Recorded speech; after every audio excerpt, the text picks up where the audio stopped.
On behalf of the Manchester United Old Boys Association, Bobby, this is...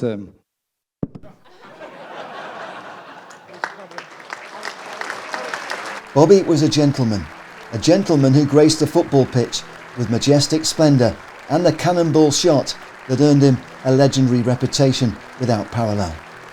Bobby was our Ballon D'Or winning 1966 World Cup hero, the last remaining Busby babe to survive the Munich air disaster 65 years ago. A decade later, Bobby scored twice in our iconic 1968 European Cup triumph at Wembley.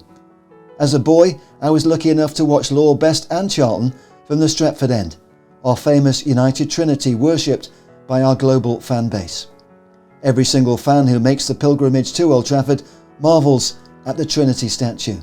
No visit is complete without paying your respects to this unique trio of footballing gods. Sir Bobby is further immortalised by the naming of the South Stand in his memory. And the last time I met Sir Bobby was in that old stand named after him.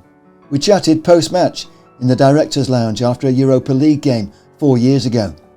I was there with members of the Dennis Law Legacy Trust. It was an occasion I will never forget because Bobby was having a good day. In fact, he kept us talking until it was time to lock up and he was finally dragged away by Lady Norma. Bobby was always very kind to me and I was chuffed that he remembered the big interview I'd filmed with him a few years earlier in the private room just behind where we were standing. You eventually made your first team debut in October 1956 and scored twice in the match against Charlton, all teams. What are your memories of that day?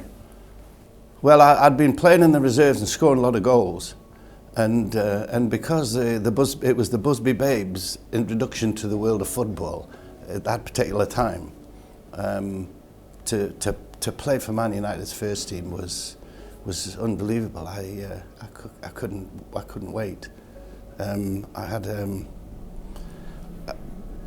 had a great affiliation with the club straight away. Jimmy Murphy was indoctrinated me in a way, you know, initially, and made you think that this was the greatest youth team that had ever been. They'd win everything in sight, which they did in the first 5 years, and it was just the start of a fantastic adventure.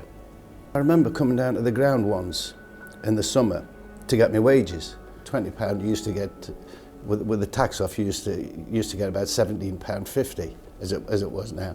And I used to come down and to get my wages. And I came down one day when we were, and it was empty. There was no game on, you know. And the bus came up and about 20 people got out of this bus. And they said, "Hey, yeah, Bobby Charlton."